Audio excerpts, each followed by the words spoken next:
What were we promised? Full disclosure, transparency, the truth, finally, after decades of silence. And what did we actually get? A handful of recycled documents, redactions on top of redactions. And now, a stunning admission from the Department of Justice itself. Buried inside a recent court filing, quietly submitted without a press conference or public announcement, the DOJ confirmed something extraordinary. Less than 1% of the Epstein-related material in its possession has been released to the public. Let that sink in. After years of investigations, after bipartisan outrage, after a law specifically written to force disclosure, 99% of the evidence is still hidden. And according to legal experts, what's happening next may be more disturbing than the cover-up that came before. A law meant to end the secrecy.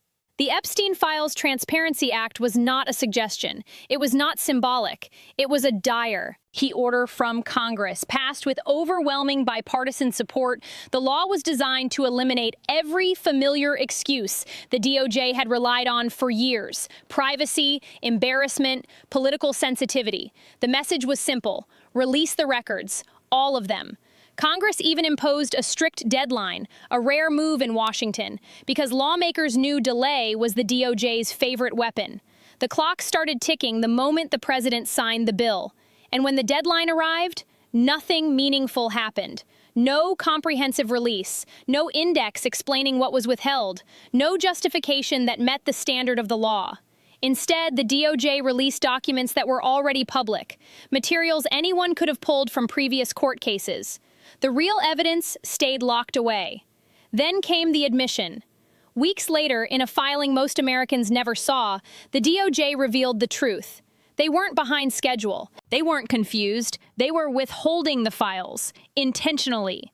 According to their own words, they had identified millions of additional pages of Epstein-related material that still needed review. Millions. After decades of investigations, after claiming for years that the case had been fully examined, suddenly the evidence pile exploded overnight. Legal analysts immediately recognized the tactic: delay through volume. When you claim there's too much to process, you never have to finish. But the most alarming detail wasn't the number of documents. It was what the DOJ refused to provide alongside them. The law required an index, a simple list explaining which records were being withheld and why. That index was mandatory. The DOJ didn't produce it. Without the index, Congress and the public are left in the dark, unable to challenge redactions or even confirm what exists. They're holding the files, they're holding the list of files, and they're asking everyone else to trust them, trust the same system that protected Epstein for decades. A dangerous redefinition of privacy. The DOJ claims its hands are tied by privacy concerns. At first glance, that sounds reasonable. Victims deserve protection. No one disputes that. But that's not what's happening here. In their filings, DOJ lawyers argue that they must protect the privacy of unindicted third parties. That phrase sounds harmless until you understand what it means. An unindicted third party isn't a victim. It's anyone mentioned in the investigation who was never charged. In other words, powerful people who were named, recorded, logged, or photographed, but never prosecuted. The Transparency Act explicitly forbids redacting names to protect reputations. Yet that is exactly what the DOJ is now doing. They're using victim protection as a shield to hide the identities of the powerful. A brief glimpse, then gone. For a few hours in late December, something strange happened. A small batch of new documents appeared online. Among them were flight logs and photographs. Before the files were abruptly removed, journalists and archivists downloaded what they could.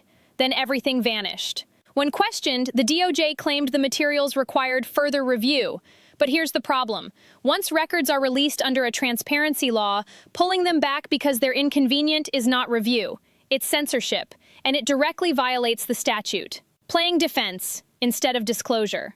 Around the same time, the DOJ issued public statements warning that some Epstein-related materials contained false or misleading claims. Think about that. Instead of releasing the evidence and letting the public judge it, the DOJ preemptively discredited its own files. They weren't acting like neutral custodians of records. They were acting like defense attorneys.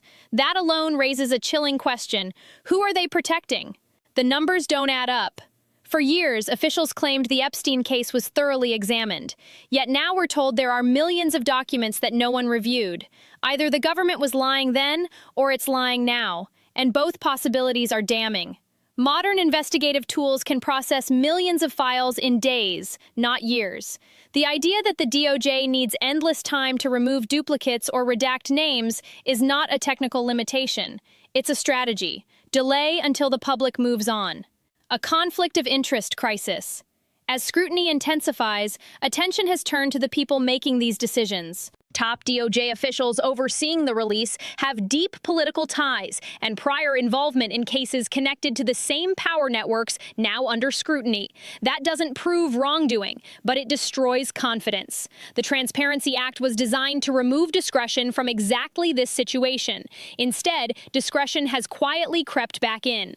Now, members of Congress from both parties are demanding judicial intervention. Their request is simple: appoint an independent special master to take control of the files. Someone outside the DOJ. Someone bound only by the law.